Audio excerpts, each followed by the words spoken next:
Well, here it is, I think. The final episode on Lord of Chaos. If we can get far enough today, there's a lot of incredible content to cover. Yeah, we're gonna do it. Maybe.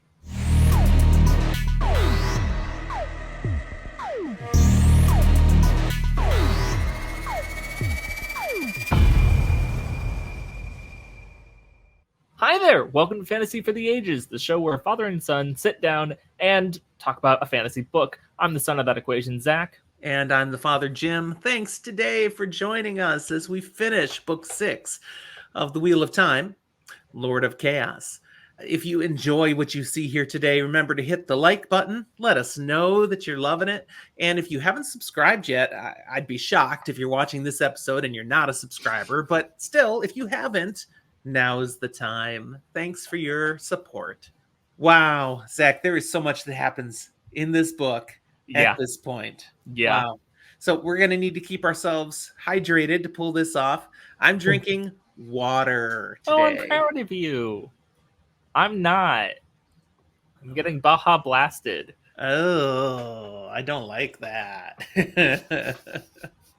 I don't think it's very good for you, but hey, it is what it is. It's got caffeine, and that's what's going to get me through.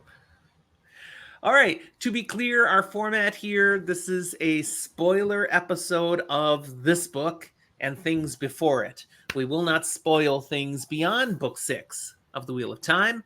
We may reference, hint at things to come, but we're not going to totally destroy the future books for you. So if you've only read this far, you're perfectly safe joining us here today. If you have read beyond this, you'll appreciate what we talk about at another level. All right, we pick up with chapter 31, Red Wax. And this is one where we're in Amadisha. Eamon Valda of the White Cloaks, the Children of the Light, has returned here to Amador. He's not happy. He and all the other White Cloaks, were being gathered in back to Amadisha because Pedronile has some plans. He's about to put some things in action. Valda, remember, had been with a force outside of Tar-Valon. Mm-hmm. He was quite happy to do his work there, but no, he was recalled. His discontent is heightened when he sees that Pedronile has a guest being treated with courtesy and honor.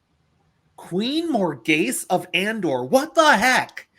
She has never been accepting or good to White Cloaks. No. So what? This is not how Valda would handle things. And Radam Usanawa takes advantage of Valda's reaction. Now, Usanawa was the High Inquisitor of the Hand of the Light. Describe for us, remember, what is this segment of the Children of the Light? The Torturers. Yes, they're the ones who are nicknamed not torturers, but questioners. Yes. And they have a questionable relationship with being good guys. Anyways, he speaks to Valda and he suggests, Pedronile's on maybe a misguided path, and with the actions he's taking, I mean, getting in bed practically with Morghese, siding with our enemies, not holding true to our purposes, this could put us all in jeopardy. This could literally destroy the Children of the Light. Someone ought to do something. And Valda, he's just eating this all up. In fact, he's like, tell me more. Yeah, that's not going to end well. That's not good. We go to Pedronile and see his thought process as he's received a message from Tanchico about leashed Aes Sedai and monsters. What's that about? The Shan-Chan are back. And he's getting news about it. It doesn't come through real clear. Well, most people who might come with good, clear information are not able to come. They're dead or they're captive. That's how the Shan-Chan roll. Queen Morghese realizes that Pedronile is never going to quite give what she wants, and she's gotten to a point where maybe we need to get away. Maybe coming to Amadisha wasn't a good idea. You think? And somebody had offered to help her escape. Good old Pater. Remember Pater from the Eye of the World? No. Pater is one of the guys that Matt and Rand encountered on their somewhat unbalanced, memory-wise adventure heading to Camelin. Mm-hmm. This is when Matt was under the influence of the dagger, a growing influence. Is And Pater the one who came in and was like, yes, fellow dark friends? Right. And Rand had been altered somewhat because of using the power. Okay, so this is the two of them were under that circumstance when Pater, mistakes them for dark friends and kind of gives off some signs that he's a fellow dark friend, and Rand punches him in the nose and they leave. Well, Pater is here with his uncle as good Andermen, seeing Morghese here and offers to help sneak them out. In this chapter, Pater and his uncle are being executed. Morghese is like, takes that as a sign that Pedro and Niall had uncovered the fact they were helping her to try to escape, and that this is a last warning shot. And now, she reads it. Yeah, true or not, good on Pedro Niall. He actually caught a dark friend. The White Cloaks did it. And it's true. He discerned they were dark friends, and they're being executed for being dark friends. Not because they were going to help Morghese. He has no idea that they were behind that. This is complete coincidence. But Morghese reads it as Niall sending a message, and she signs on the dotted line now. Okay, we have an official treaty between Andor and the Children of the Light, giving them rights in Andor, the ability to come in with royal sanction, things that they'd wanted for a long time. And that's what he had asked for before he would formally help her. So, okay, the seal is inked. We're going to go help you retake your nation. That's where the chapter ends. Chapter 32, Summoned in Haste. We jump over to Egwene and her POV for this chapter. Yeah, Egwene is in Cairhien, mm-hmm. where she has been meeting Gawain regularly on the sly. They have a favored bar to get together and just they're spending time basically being boyfriend girlfriend. Good for them. He's with the Aes Sedai. She's with the Wise Ones. They are not on the same team, but they're still spending time together. So could be better for them. We also get a few other things going on.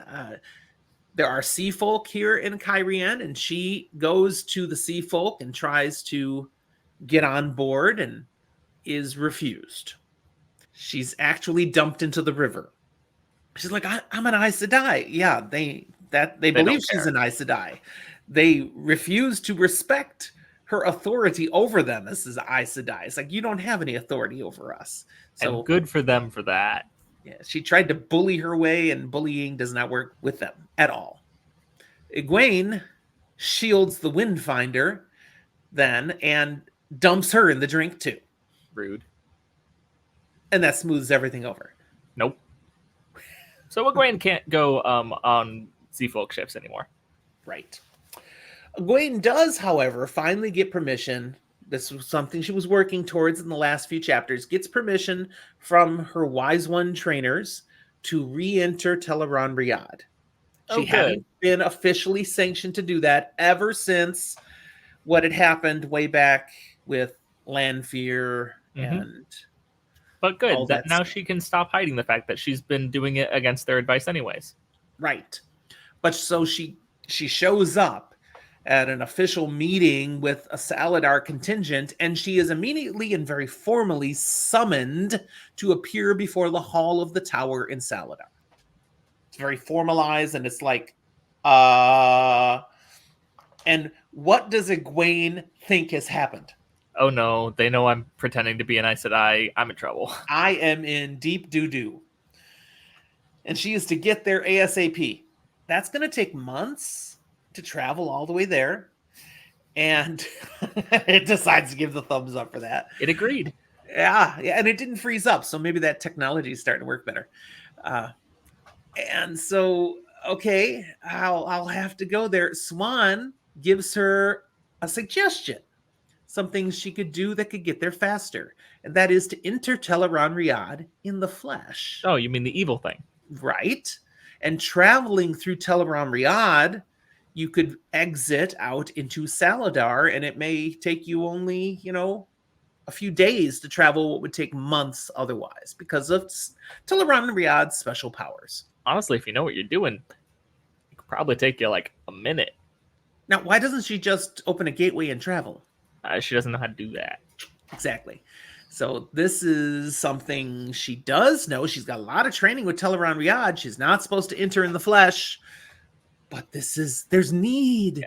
And notably, gateways are a thing at this point, but gateways are a thing that Rand knows how to do, Yeah. and Avienda's done accidentally once. Now, So Egwene here never can actually see how do I actually do it. right. There's a theme here that it's important to recognize, and that Egwene's willingness to do things that you really shouldn't do because the need is great enough. Oh yeah.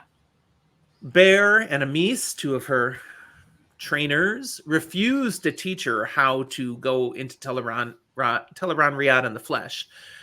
But Egwene already actually knows. She's figured this one out on her own.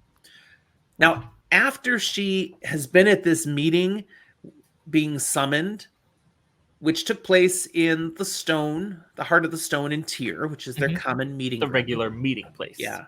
Rand steps out from a hiding place. He was there. He observed this whole meeting, and he now knows, because of the information that was just shared, Swan literally drew a map for Egwene on how do you find us in Saladar. Rand knows how to get to Saladar. He knows they're in Saladar. He knows where it is. This might be problematic then, because they didn't want him to know. Sure, it's great. Chapter 33, Courage to Strengthen. Egwene is preparing to travel to Saladar. She has to end her time with the Wise Ones, and she's got to wrap some things up because she can't leave unfinished business. So one, she writes a letter for Gawain, basically letting him know how much he's meant to her. Does she pull the Elaine treatment and write 2 letters? Not this time. That was Elaine. Don't get them confused. I know. Egwene's a better person. Is she? And then she admits to the Wise Ones that she had been lying to them. That she'd been training on her own, breaking the rules, all the things that they had told her, if you do this, we will stop training. Girl, you have toe. And she's the one that says it. I have toe. Please help me meet it. We're going to jump away from her for a moment. We go to Matt Cawthon and his band of the Red Hand that he's camped with. And he's playing a game with Ulver, Snakes and Foxes. A child's game that it strikes Matt as he's playing, snakes, foxes. This is like those creatures that I visited inside the red door frames. It's like, ding, light bulb goes off. He doesn't do much more with it, but we're supposed to remember that, okay? That's significant for the future, people. Rand visits his camp then, and he has a request of Matt. He says, okay, Elaine, Nynaeve, they're in Saladar. Here's Saladar. Paints the picture for him. I want you to go there, and I want you to get Elaine and bring her safely to Caemlyn, because I'm holding on to Caemlyn for her. She is to be crowned, but I can't do that if she's the crown. Not there. Can't put her in place if she never shows up. So go get her, escort her here. That's like, okay. I will do that for you.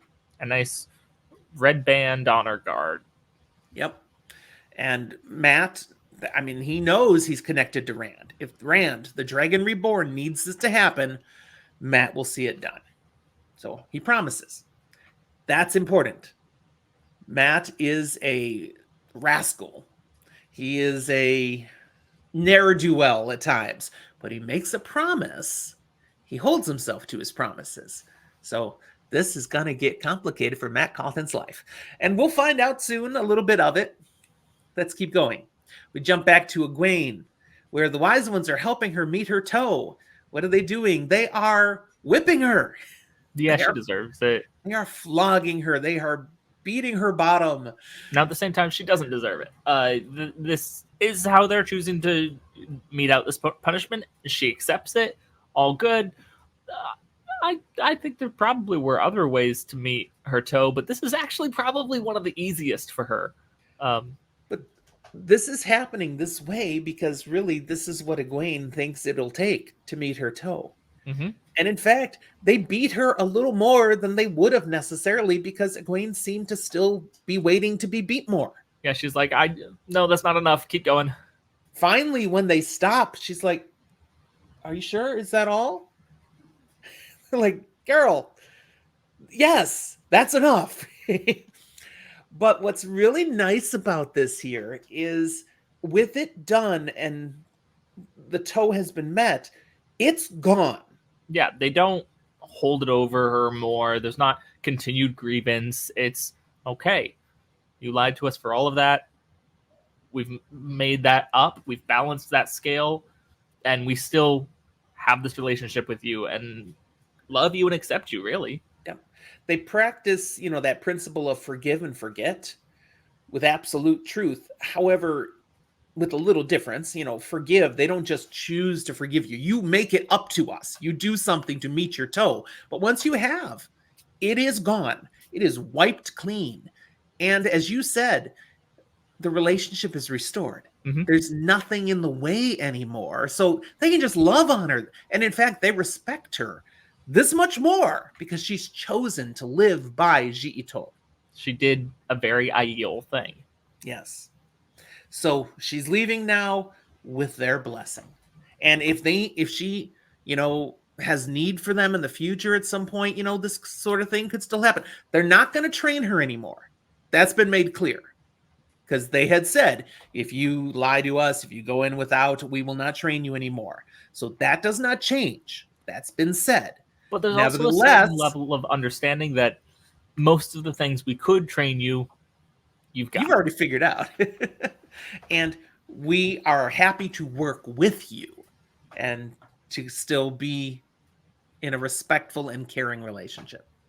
So chapter 34 is the journey to Saladar, and now she's going to go ahead and do what she has to do to get there. So she tries out this new weave that opens a gateway into the world of dreams. So she's not dreaming herself into the world of dreams. She opens a door and walks in. And once there, she finds that the powers that you have, just being able to think things into reality and such, she still has all those abilities here in Teleron Riyadh. It is a thing of the place, really, and of her in the place, not so much just a thing of her dreaming herself into the place. Right. So, since she's here, she dreams up a vehicle to help her travel the distance. The vehicle she dreams up is Bella. Bella! So, good old Bella is there. And Egwene gets on. And Egwene immediately regrets getting on. Ow! She's tender. But she's like, wait a second. Tell her on Riyadh, I'm not sore. And she's not sore. Well, that's nice. She feels badly about that. Wait, I'm supposed to be sore, but I gotta get to Saladar. So she lets herself have this one. She could be sore again on the other side. And they ride to Saladar. They ride way faster than should be possible because it's in the dream. And once they get there, she opens up another gateway and they step out into the real world. Now they don't. Bella has to stay. Bella's part of the dream. Bye, Bella. But Egwene steps out, and here she is in Saladar, and instantly sore. It's like, oh, ow. Yeah, it didn't go away. It just was being suppressed by the dream. But she has to grin and bear it. She does not want to let the sisters here see weakness, so she fakes it that she's just fine. There's no soreness here. The sisters are shocked to see her already.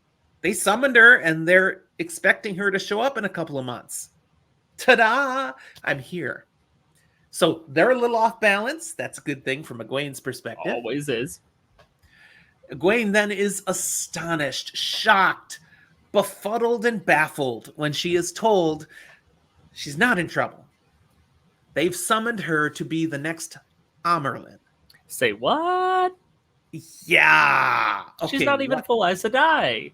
Now, there were clues in the book up to this point that this is what they'd come up with, these sisters, but still it wasn't like crystal clear. On a reread, you can see all the clues. Absolutely see it. You see these pieces of conversation. It's like, oh, they're planning to try and get Egwene because she's been out of there and she's going to be their puppet Aes Sedai, Amerlin seat. But you can't, I don't think you can really have guessed this until you hear it on the first time. So, bombshell, chapter 35, in the Hall of the Sitters.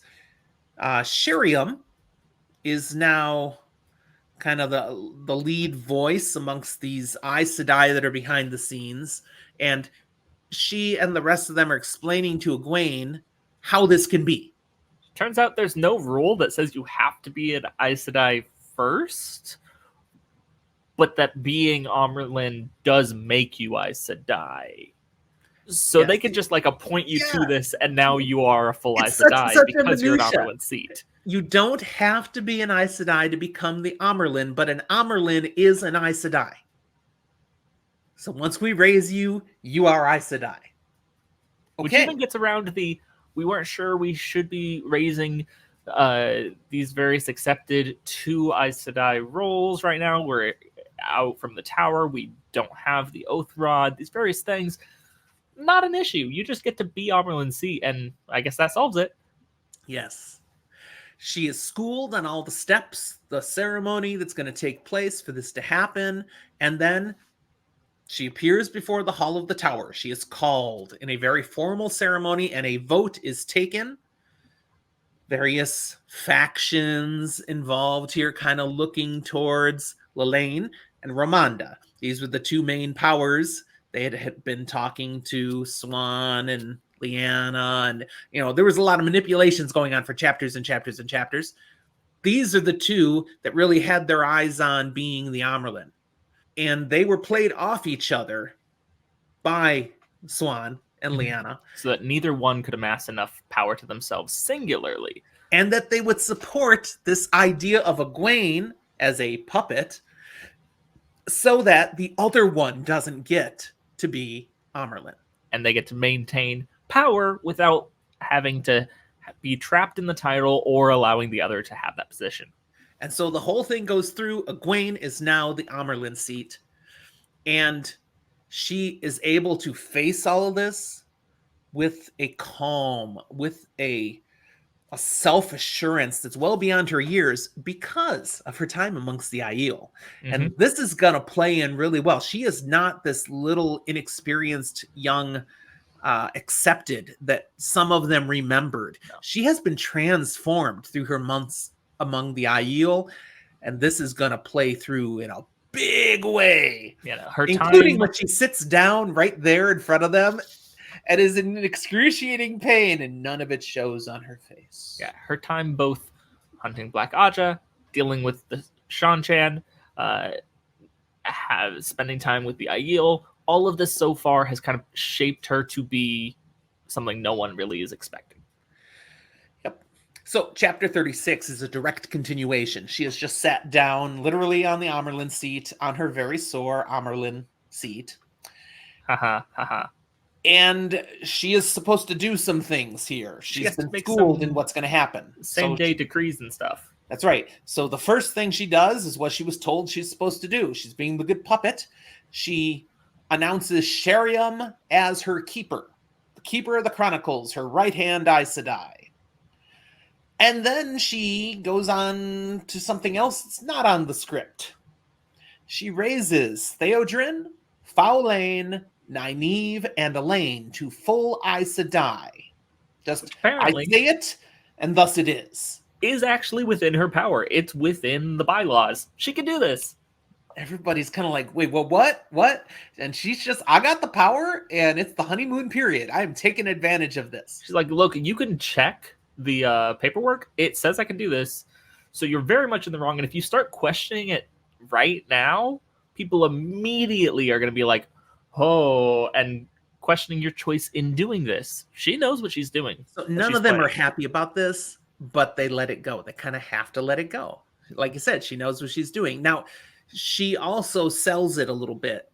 She needed Egwene and Nynaeve, not Egwene, Elaine and Nynaeve to have the full authority of Aes Sedai for things that she's going to want them to do. Correct. To be able to rely on them. She raised Theodrin and Faolain as well, so that it didn't look like she's just favoring her old former friends. She really doesn't care about Theodrin and Faolain, but they're in the same kind of category. Of they could potentially have tested to be full Aes Sedai, Right. were they still in the tower? So she just raises them all, makes it look a little more sensible, but she sells it to the others saying, hey, you just, poof, made me Aes Sedai. Everyone's going to question that. I'm the only Aes Sedai who's not sworn on the Oath Rod. Now there's 4 more, and it just kind of provides a little more cover, a little more. It makes sense. Now people will question things less. It's and a good story. There's like a full explanation of, and yes, full Aes Sedai, all that's true. You still need to live by the 3 oaths, and as soon as we have the Oath Rod in our possession again, you will swear upon it. Until that time, act like you had already taken the oaths. Okay. Egwene then catches up with Nynaeve and Elaine, and they're going to have a little private conversation. And in this talk, it's acknowledged, okay, yeah, I understand why I am the Amerlin seat. I was shocked, but I get it now. I'm someone who has a close connection to the Dragon Reborn, grew up in the same town, not caught up in the things that was going on in Saladar, so I'm now pulled in from the outside, and they think they can just use me. But I'm going to make them regret it to the betterment of the world. Yes, and I want you two helping me. Okay, you're ones I can actually count on. Most, I can't. You, I can. And as they talk and they catch up on more notes and all, Egwene agrees with Elaine and Nynaeve about this weather ter'angreal that they've heard about, that they've come to understand they need, which is in Ebu Dar. So Egwene is going to arrange to get them there, send them on a mission to find it. She will figure out how to make this happen for them. She also says, and I can get you there faster than you might think. Chapter 37, when battle begins. Nynaeve confesses to Egwene that she captured Moghedien. Okay.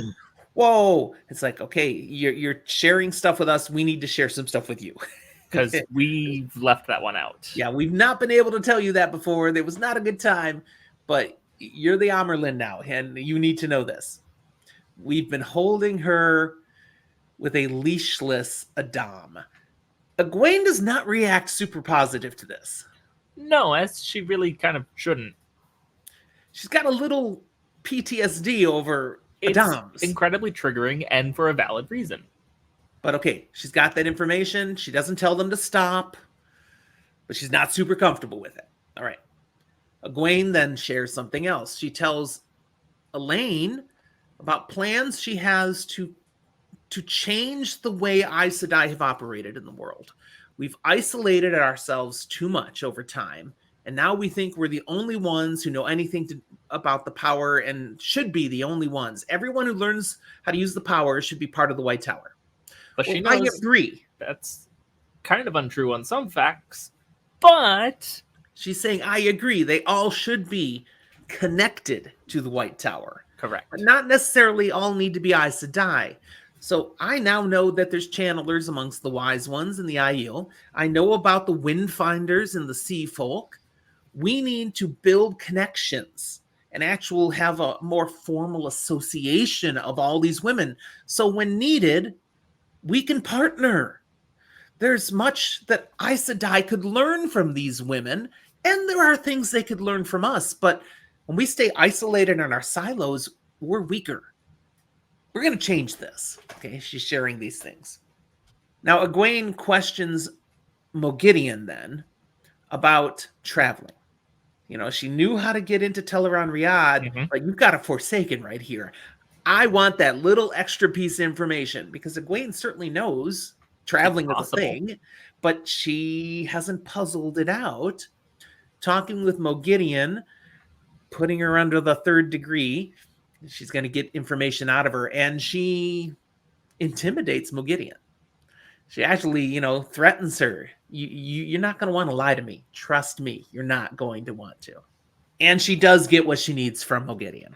Oh, We'll good. see that come into play shortly. Swan then shows up to spend some time with Egwene and teaching her a bit about being the Amerlin. Swan has some background in this, And personal information. it's pretty clear from a reader perspective. Swan is just as much hoping to maybe make Egwene a puppet as anyone else was, but also eventually here kind of recognizes maybe Egwene's not quite full puppety, and instead I can help her be the Amerlin that I wish I could have been. Yeah, this conversation really helps Swan kind of get checked on that. Oh, this is not a puppet. Okay, well, if you're not going to be controlled by others, I do want to be able to be an influence. So they come to a real happy agreement here. And Swan is going to help Egwene be the most powerful Amerlin in truth that she can possibly be. Ramonda and Lane also take turns then coming in to chat with this new Egwene. No, that's not what my notes were saying. Back up. Take it It's back now, separate y'all. things with Ramonda and Lane meeting with their own supporters, Cool. speaking about how they stood for Egwene to keep the Amerlin stole from the other. It's just reinforcing that. And both of them are wondering why Delana is late, not there for the meeting. And what we're supposed to get from that is both Ramonda and Lelaine think Delana is on their side. Now, who's Delana? She's the one Aes Sedai that we know of who's questionable in Saladar, and it's reinforced here when we move to a Delana POV, where she's with Halima, complaining that she cannot continue to support every faction in Saladar. And Halima being very firm on the fact that you will continue to follow orders. We had in a recent chapter, saw Halima introduce herself to Delana and flash some Black Forsaken Aja sign. Reborn Okay, versus so Black we know Aja. Delana's Black Aja. That was Whole thing. confirmed not too long ago. And also we see here, Halima is bossing Delana around, making her have to do things. And it's getting bad enough that Delana's questioning maybe she should get rid of Halima. Like, one of the things she's pressuring her on is that she's gonna need to figure out how to re-gentle or kill Logain. Yeah, that's a bit of a task. Yeah, that could get her in some trouble. That could be something that she tries to do and gets caught. And if she's caught as a dark friend, she's executed. So, maybe Halima should be the one executed. However, she has an inkling if she tries to pull that off, she might be executed. She'll at least go down with the ship. There's something with Halima that scares Delana quite a bit. And we've got so Egwene is doing some instruction of Swan, Nynaeve, and Elaine, laying out her plan on how they're going to convince these Saladar sisters to start moving. Which, thrills Swan. She's been frustrated that they just stayed here all this time. Egwene's plan, though, is we need to head to Tarvalon. Let's mobilize. Let's do it. And so here's the plan. And you're all with me. Again, this is why Nynaeve and Elaine have partly been raised to Aes Sedai. So they have more voice now. They can be part of these machinations. And we're gonna get this train moving. Chapter 38. Jumping to Matt Cawthon for a sudden chill. Matt's with the Band of the Red Hand, and they're coming to Saladar. Hey, they made it. So a little time has passed, obviously. And or they were closer than Kyrian. Vannon, his scout, the guy you can't believe is such a good one with horses because he's looks like a heavy potato. He claims from his scouting there's nearly 300 Aes Sedai in Saladar. Matt doesn't really care for that much because he doesn't like being around Aes Sedai. Not so much. And also they have an army. Oh, good. Yeah, and it's much bigger than the band. Oh, good. Like at least double our size. That's great. Matt, who's been traveling, by the way, with Avienda, because Avienda wants to get to this group as well. Mm-hmm. She wants to, be amongst them now. Matt and Avienda, they, this whole group, they arrive in Saladar and they request a meeting with Egwene. They don't know what's changed with Egwene. So this creates a humorous scene. As they're working their way in and coming to meet up with Egwene, several of the Aes Sedai are harassing Avienda. Harassing is maybe the harsh word, but they can sense her power. Yeah. And that she's very strong in the power. So they want to sign her up as a novice. That's not going to go over well. No. And she keeps trying to brush them off. And Aes Sedai don't take no for an answer. And it's annoying. But when they do get in to meet with Egwene, here she is dressed up as an Amerlin. And Matt's like, what are you doing? And pulls the stole off of her, tries to get her out of here before someone, discovers she's been pretending dress to up be with an the Amerlin. Amerlin. As this whole shenanigan is happening, and it's very quick, and Egwene doesn't even have a chance to get a word in very edgewise. disrespectful from an outside perspective who knows the situation. Matt doesn't. He's trying to take care of her. Yep. A novice comes into the room, curtsies, addresses Egwene as mother, the Amerlin, and then leaves. And Matt's like, wait, what? This is real? Whose idea was this? Yeah. Oh, goodness. Matt Cawthon, man. Chapter 39, Possibilities. So Matt and his band are here now in Saladar, and Egwene is considering how she might use that. He, of course, is here to take Egwene to Camelin. Egwene isn't take Elaine to Camelin. Robert Jordan, really? I mean, these names so close. Okay. Elaine's not like, oh, great, let's go. No, she's like, no, I've got things to do. I have things to do. Granted, absolutely. Yeah, Elaine, you do have things to do. That also include maybe claiming your rightful place on the throne. Like, maybe that's also a thing you should do. Egwene wants to convince Matt to do things that will help her. Matt has a mission that he came for, so they're not getting on the same page. He ends up leaving. He's going to go find Tom Maryland. That's Matt's just getting bossed around by so many different people. And he's like, let me finish one job before you tell me to do another. Please. Just once. Nynaeve, Elaine, Egwene, they're being very Aes Sedai in how they're trying to manipulate Matt. How they're trying to use his presence and this band of the Red Hand that he has to their advantage. And one of the things that they come up with a scheme for is to get the band to be part of, or at least working with Gareth Bryn's army. So if that's going to happen, and Matt doesn't want it to happen, they need to get Matt away from the band. Which now, Egwene is true, but also kind of demonstrates they don't really understand the band's fanatic loyalty to Matt. And yet, the wheel weaves as the wheel wills. Egwene has discerned Matt made a promise to get Elaine to Camelin. Mm-hmm. Matt didn't say that. He didn't admit it, but from the way he kept bugging for it, pushing for it, she's discerned this. And she knows that's what he's here and he's supposed to make happen. So we can use that because Matt Cawthon never breaks his promises. They grew up with him. They know this. So we'll have Elaine use that promise to have him go with her to Abu Dar, because she and Nynaeve are going to go find this ter'angreal.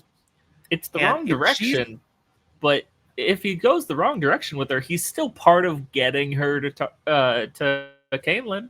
You want to get me safely to Camelin. I need to go to Abu Dar, so you need to come with me to Abu Dar to keep me safe so I can go on to Camelin. It makes perfect sense. He's like, It's a pain, fine. but they're right. Yep. So he will be allowed to travel with them. It's like it goes from trying to convince him to go to he is being allowed to come with them. Oh, and Elaine throws in a condition that you need to let me study your Foxhead Terangrial. He's not happy with that either, but they can't. He won't be able to come with. Study it. Unless you throw that aren't in going to the take deal. it forever. You just want to study. Fine. Fine. Okay, so that's going to happen.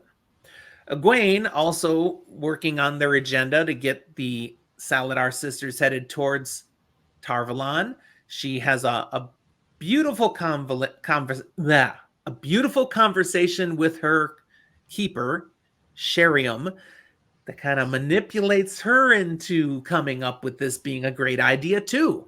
That we need to get the Saladar sisters moving north, leaving Saladar, taking their army, heading towards Tarvalon. Egwene's not doing too bad at this stuff initially as the Amyrlin. Chapter 40, Unexpected Laughter. And now we're back with Matt. He said he was going to go find Tom. There's a reason he needed to go find Tom. He has a letter for him. Who's the letter from? It's many Moraine. Yes, Moraine. Just before what happened down at the docks in Kyrian, she had given this letter to Matt to give to Tom when next he saw him. And so Matt does. He delivers this sealed letter. Tom doesn't open it. Matt doesn't know what's in it, but the letter has been delivered. Tom advises Matt, don't mess with Egwene, Elaine, and Nynaeve and what they're doing. Trust me. I've been with them all this time. Elaine, and Nynaeve. Trying to divert these women does not go the way you think it should. They will do what they want. Hang on and try to survive. What you want to do is go with the flow, and then you have a chance to influence things, keep them safe, help them get out of hot water. But if you just try to make them do what you want, kaplooey, trust me. So Matt's going to think on that advice. You have to treat them like channeling the female half of the one power. Nice. Not treat it like the male half. Now let's talk about someone we haven't had come up in a number of chapters, Brigida. Hi. And Brigida has a message for Elaine that a couple other sisters, Adelaus and Vandene, are going to accompany them to Abu Dar. Okay. All right. That's not in the plan, but fine. If we have to have more with us, guess we don't have any control over that. Elaine asks if she can share Brigida's secret with Egwene, about who Brigida really is. And Brigida says, please no, don't do it. Yeah, she still does not want anyone beyond who already knows to realize Brigida is the hero of the Horn, Brigida, made flesh again. Elaine finds Avienda, and they spend some time doing what Avienda wanted, talking about Rand. Avienda claims she has toe toward Elaine. Yeah, a little. Does she explain why? No. Love Shack, baby, Love Shack. Yeah, the igloo scene does not come up in conversation here, but this is what's on Avienda's mind. She gave in, and it was Elaine's Rand that Avienda did that. Avienda has impure thoughts about Rand al'Thor. Ignores the fact that Rand is his own person with agency, because Avienda way back was like, no, you are Elaine's. Now, she does acknowledge, however, the fact that they both love Rand. Okay, doesn't go into the details, but she has to admit to her, I was to care for him for you, but I actually care for him. I am so sorry I have toe to you now. The good news is that Avienda's people do have a concept of polyamory. So it's not as shocking, terrifying of a thing for Avienda as it is for Elaine. Elaine actually says, you know, okay, we'll have to work this out. Oh, by the way, we'll have to share him with Min. Avienda's like, who is this Min? Yeah, sorry about that. She was okay with having to share him with Elaine, but she doesn't know Min. What do you mean there's another one? Elaine had learned from Min that 3 women were going to fall in love with Rand and this would all be a thing, and she didn't know who the third one would be. So there's actually a little bit of relief for Elaine to discover Avienda, who It's she Avienda. already likes, Fantastic. is the one. Okay. And then they share a little laugh together. At least the third one isn't Bearlane. We haven't had a Bearlane comment for a while, but they have no love for Bearlane. Floozy. Chapter 41. Harsh. A threat. We were just talking about Min. We're going to jump over to Min. Hi, Min Min. arrives in Camelin with the Saladar embassy of Aes Sedai, and she heads straight to the royal palace, wants to see Rand. Cool. She gets to him, and as soon as she views him, she has a literal viewing. She sees an aura. More things than last time. She has a vision of colors around him and knows it means that he needs to be careful around Aes Sedai. Or at least women who have the ability to channel. They might not be Aes Sedai. Min already knows, that That's not always the case. right? But there are some channeling women who are going to hurt him. That's what she knows from this vision. Again, when her visions happen like that and she knows what they mean, they always come true. Which is kind of rough to see him and immediately go, you're going to get hurt. Oh. Yeah. She gives him that. Rand's like, okay, but it's nice to see you. And he welcomes her and warmly invites her to his apartments. Come on in. Let's not do this formal stuff out here. You're a friend. And Min hands him a letter that Elaine had sent, not 2, just one. Just a letter from Elaine. And then she flirts with him. I mean, so obviously flirting. She has missed him. It's okay. If I was Rand, I would have missed it. You would have what? I would have missed it. I'm oblivious. No clue. What I love that's going on here is she knows she's handing Rand basically a love letter.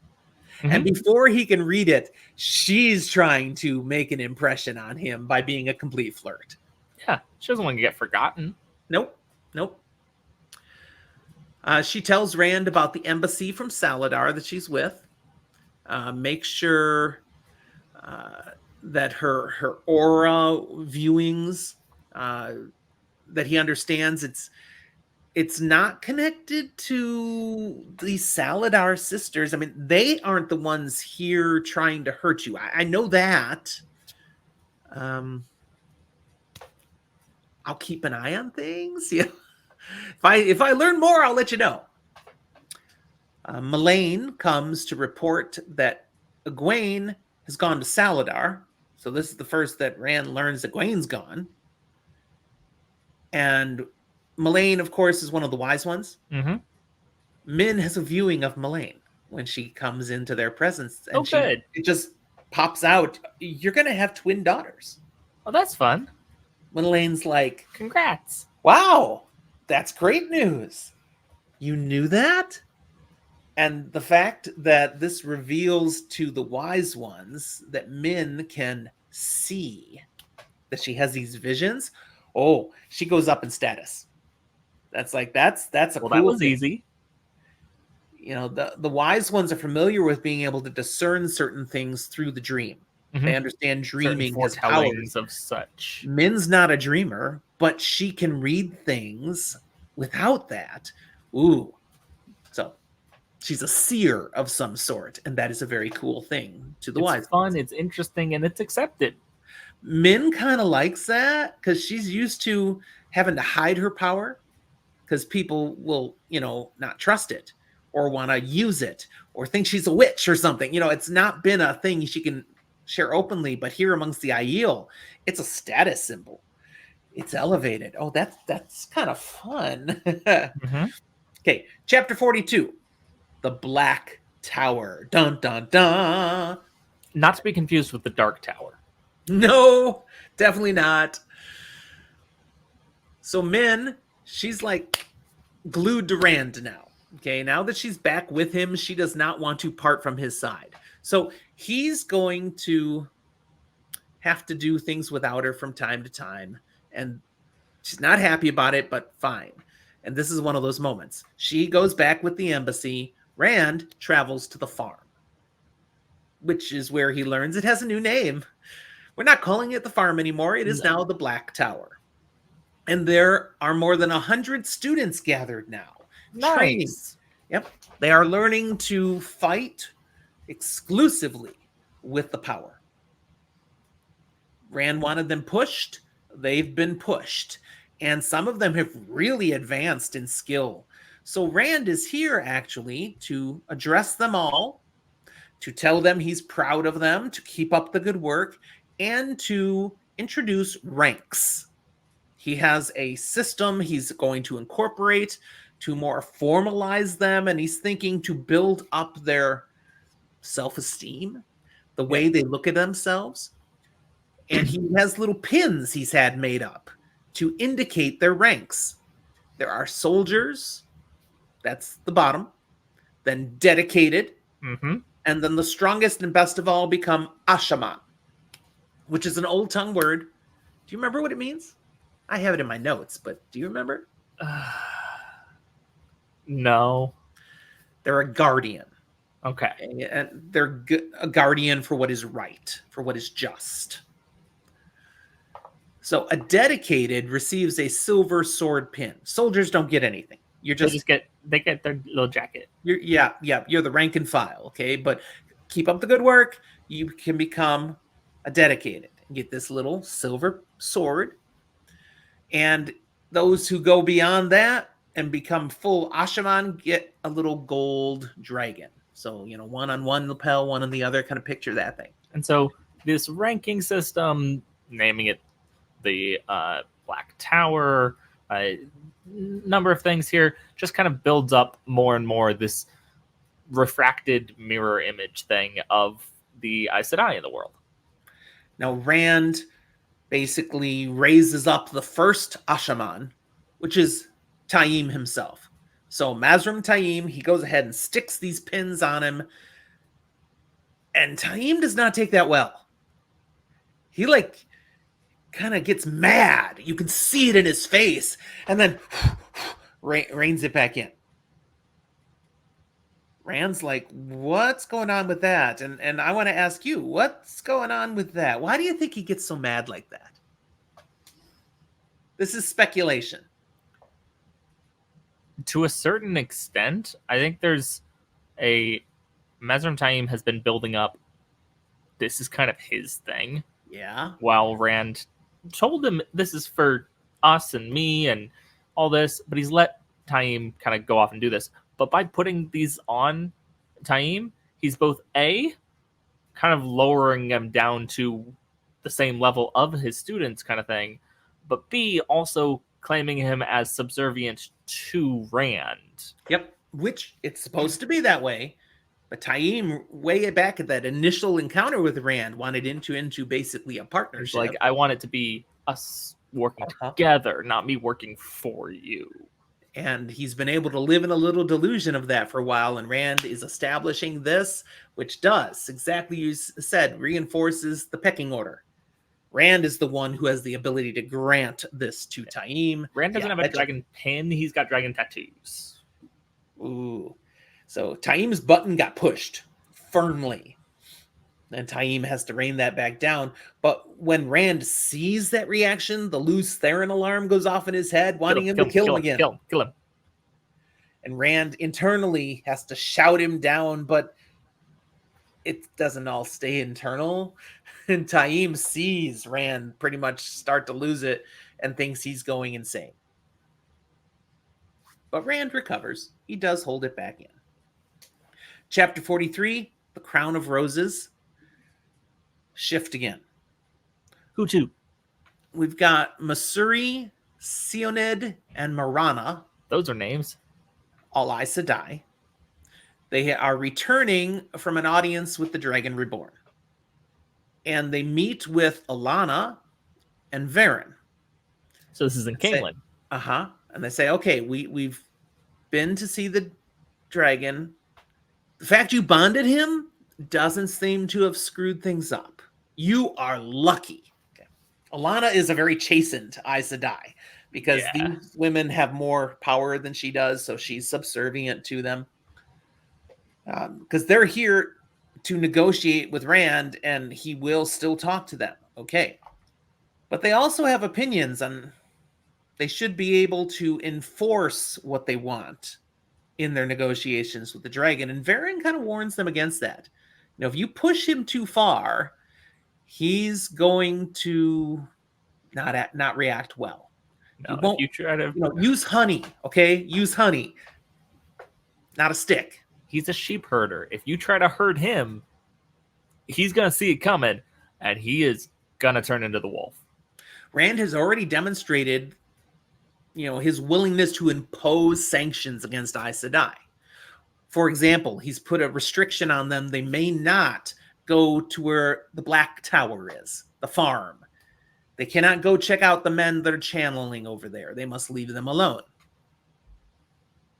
If you want more things on you, step out of line around Rand al'Thor.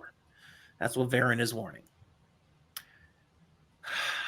It's kind of falling on deaf ears when Marana reveals that they're approaching the various nobles here in Camelin, trying to get them to collude with them to make the Dragon Reborn more willing to do what they want. Yeah, they're starting to play that political game and trying to manipulate and prod him from different ways. And it's like, you do realize the last battle's coming and we're supposed to be building a united front, right? These Aes Sedai just can't handle being genuine with anybody. No, they need to work in back secret ways to make sure they are controlling the united front. It's just ridiculous. Let's move to chapter 44 called The Color of Trust. We're back to Saladar. It's funny when we just heard about Aes Sedai being disingenuous. Yes, let's go talk with Aes Sedai, who are totally being genuine. In Saladar, we're with Matt. He's set up a place for himself in Saladar in the stables. This is where he relaxes now. And in the evening, he's caught up in a gathering, a dance. People are just kind of let loose a little bit. And he likes to dance and he likes women. He kind of lets his guard down a little bit. Yeah, lets his guard down. One of the ones he dances with is Halima. No, that's cool because she's not an Aes Sedai. He kind of, and she's also very hot. Both of those appeal to Matt. Oddly, while he's dancing with Halima, his foxhead medallion goes cold. What does that mean? Someone's trying to channel on him. Yep. And for some reason, Halima leaves the dance at that point and has a very shocked expression on her face. Matt's just puzzled about that, but doesn't have much time to think about it because other women are coming to him and wanting his attention. One of those would be Morel, a full Aes Sedai, and she has an offer for Matt. She'd like to bond him as her warder. No. That's exactly what he says. That's a hard no. Then he has encounters with Swan and Lyanna on the dance floor, each in turn, and he's like, this is making me really uncomfortable. And Matt's done. Yeah. He's out. We jump a little further in time, and Matt is summoned by Egwene to the Little Tower, the place where the Amerlin is decreeing things from. And she gives him orders. She officially directs him to accompany Elaine and Nynaeve to Abu Dar or leave Saladar. You may not stay. Well, that's rude, but okay. Exactly. She's pushing the issue. Now, there's been a lot of groundwork that's already been done, and we know that. So this triggers what's supposed to happen. Matt is going to leave. but the band is still here. The thumbs up. Uh, so Matt orders the Band of the Red Hand to follow Gareth Bryn's army at a distance, so that if things go south for Egwene, they can help her escape. Don't get too caught up in all of their things. Don't take orders, but like go with and protect. Now that's rather arrogant of Matt to basically deem that Egwene might lose control of things and need to escape quickly. But he's a protector of women, so that's what he's going to do with his band. Just kind of stay nearby until I get back. Now, he doesn't know what they're going to do in Saladar. Remember, we've got these plans where Egwene's going to move them to Tar Valon. They're going to start heading that direction. So he's basically just told his band to travel towards Tar Valon with these people. Yep. Without knowing that's what's going to happen. Correct.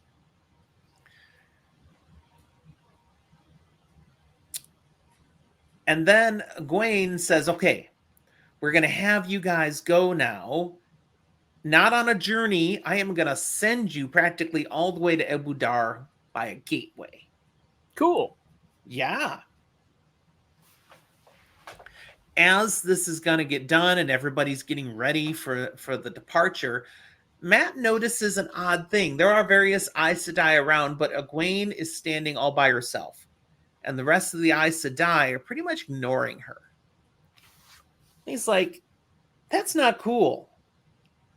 I've been told she's the Amerlin and no one's treating her like the Amerlin. I don't like that. So he basically thumbs his nose at the rest of the Aes Sedai by publicly making a show of allegiance, of fealty, of respecting her as the Amerlin, not to this little tower, not to the Aes Sedai, but to Egwene the Amerlin. Yep. This is unexpected. Makes an impact. The leader of the Band of the Red Hand has just sworn allegiance to Egwene Alvir, the Amerlin. And he does it because basically she's from the Two Rivers just like him, and she's being dissed, and he's not cool with that. She's my people. Uh-huh. With that happening, Egwene opens a gateway near Ebu Dar, and this group that's headed off there, Elaine, Nynaeve, Vandine, Adelaus, all those who are going on, because there's a few more, all those who are going, go through the gateway. Okay, Matt's gone. Egwene triggers that next plan. Let's go, people. We're leaving now. Let's go. And that will mean the Band of the Red Hand is hers. They're coming along with. Chapter 45, A Bitter Thought. And let's talk about Perrin, who we haven't talked about for quite a while. Hi, Perrin. How you doing? Well, he and his group have arrived in Caemlyn. That's a place. They're stopped as they are trying to enter by some Saldean soldiers. Saldeans. Ooh. Have you met my wife? He knows a Saldean. Yes. Now, Aram is ready to cut their way through. Aram, the Tinker. Yeah, the former Tinker, who has been more or less shadowing Perrin, his right hand now. He's taken up the sword and become part of Perrin's group. But Perrin's like, no. Back down, Aram. Down, boy. He agrees to leave his army, his Two Rivers army, outside the gates. And he will go in with Fail on his own. Perrin and Fail are allowed into Rand's presence. And Rand, Perrin, buddy! They have this nice get together. He congratulates him on his hot new wife. I mean, he knows Fail already, but you're married. Yay! That's fantastic. They catch up on a little news. For example, Rand shares, a bunch of the girls from the Two Rivers, they're here. They're training to be Aes Sedai. Varen and Alana brought them. Fail and Min, they step away to have their own conversation. Girl talk. I'm going to go chat. Rand asks Perrin, okay, now that you're here, I could really use your help again. I'd like you to go to Tyr. Okay, and take your group with you. We have a plan down there. I want you to go be part of it too. Of course, he had Matt down there, but he redirected Matt. So now he's So gonna. Perrin could become what Matt was. Yeah. Perrin updates Rand fully on everything that happened in the Two Rivers, so he hears about that schmuck. Which one? The one that has it out for Randall Thor. Oh, Pat and Fane? Yeah, we get the full Pat and Fane update. And I mean, it's hard. It's hurtful for Rand to hear all that happened, which Rand instantly internalizes that all happened My because fault. of me. But hearing all that, he says, well, thank you, Perrin, for what you did, for keeping them safe, for making the Two Rivers a place people can still hold their own. I'm going to have to leave them be. I can't. In fact, if I was to visit, they'd all be in even more danger. So thank you for being what I could not be for our home.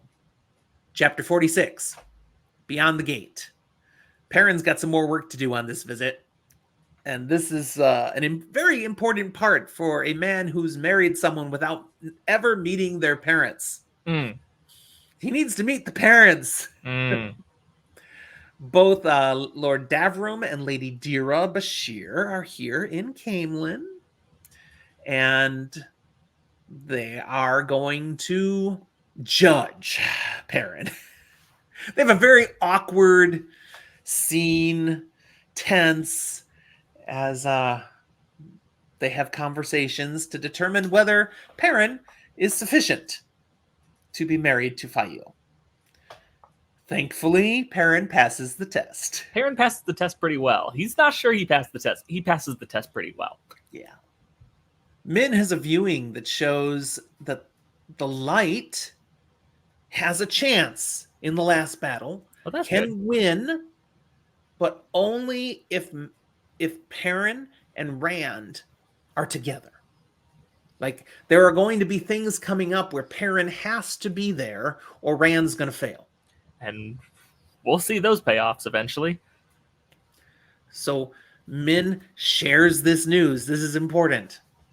Perrin has to be with Rand. Rand, you need to know this. You're going to need Perrin. So Rand is sending Perrin away.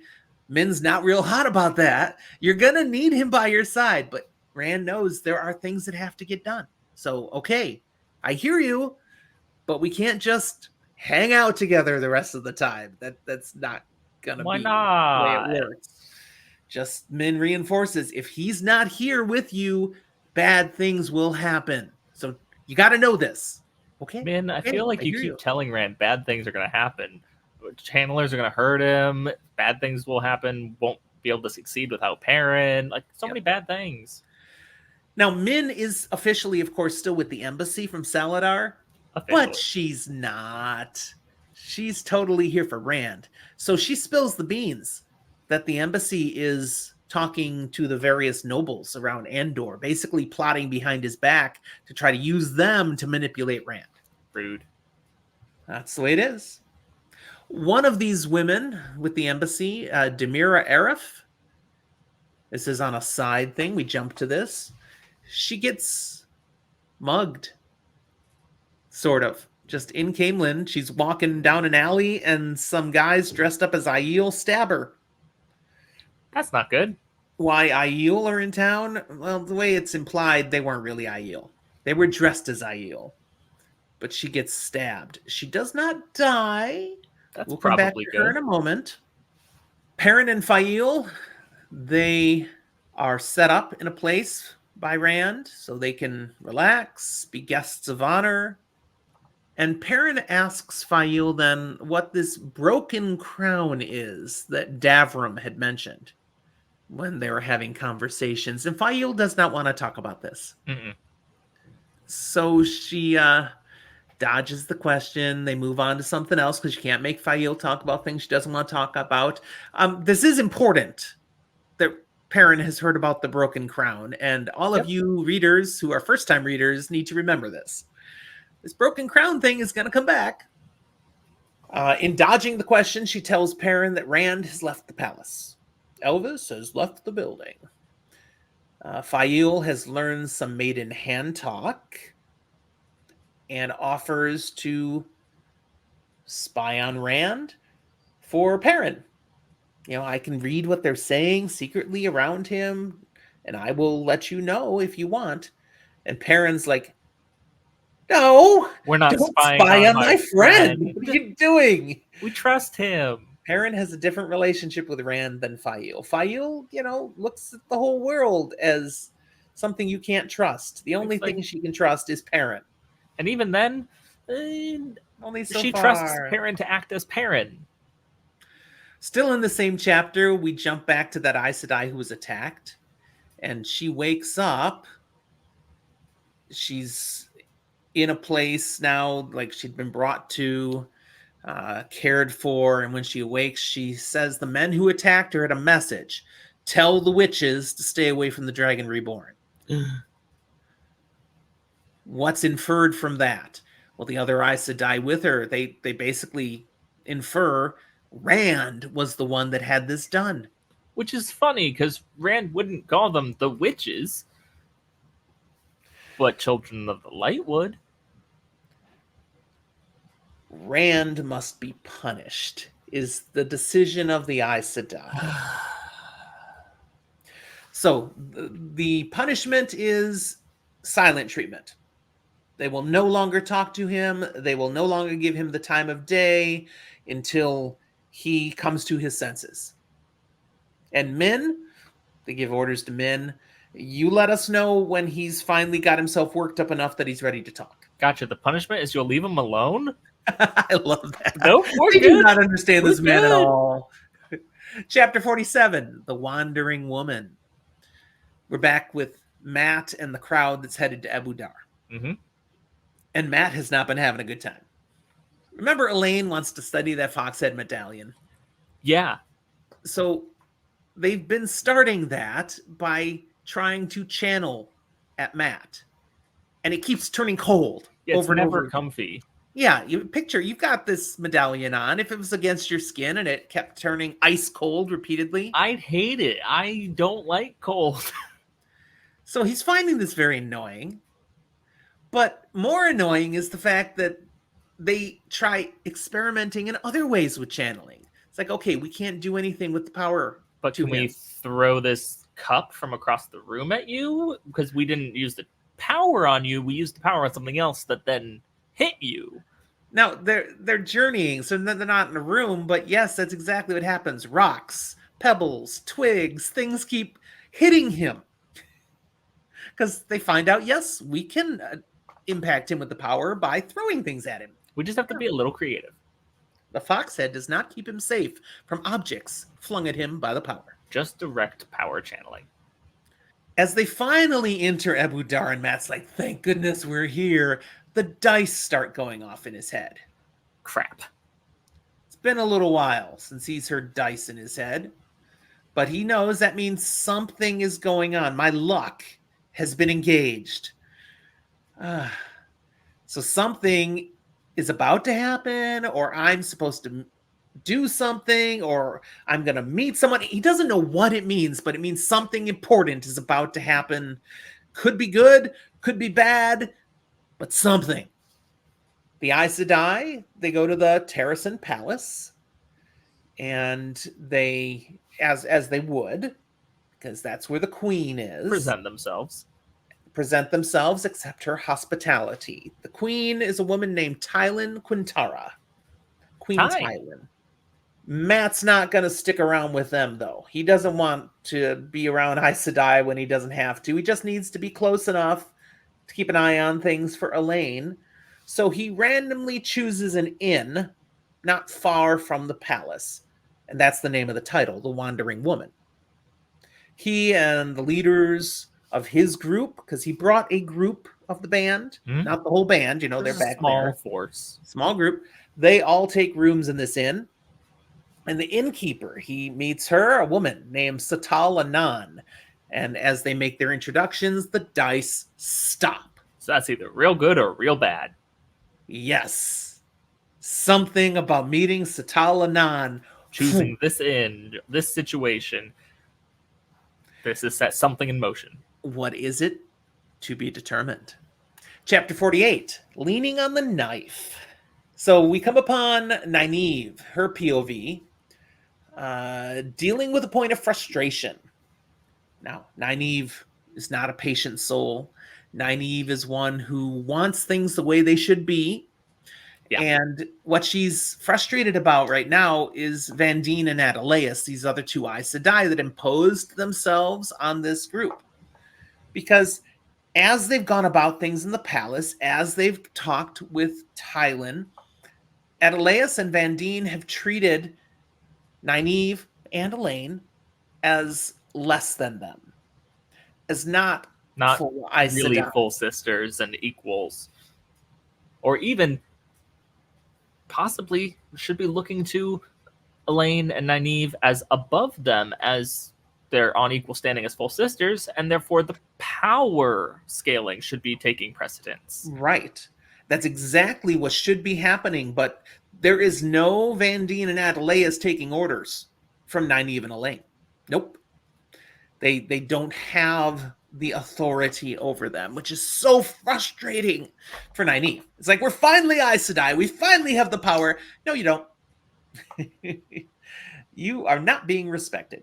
Vandene and Adelaus are here now, we come to understand, because their studies have suggested to them that here is a place where runaways from the White Tower hide out.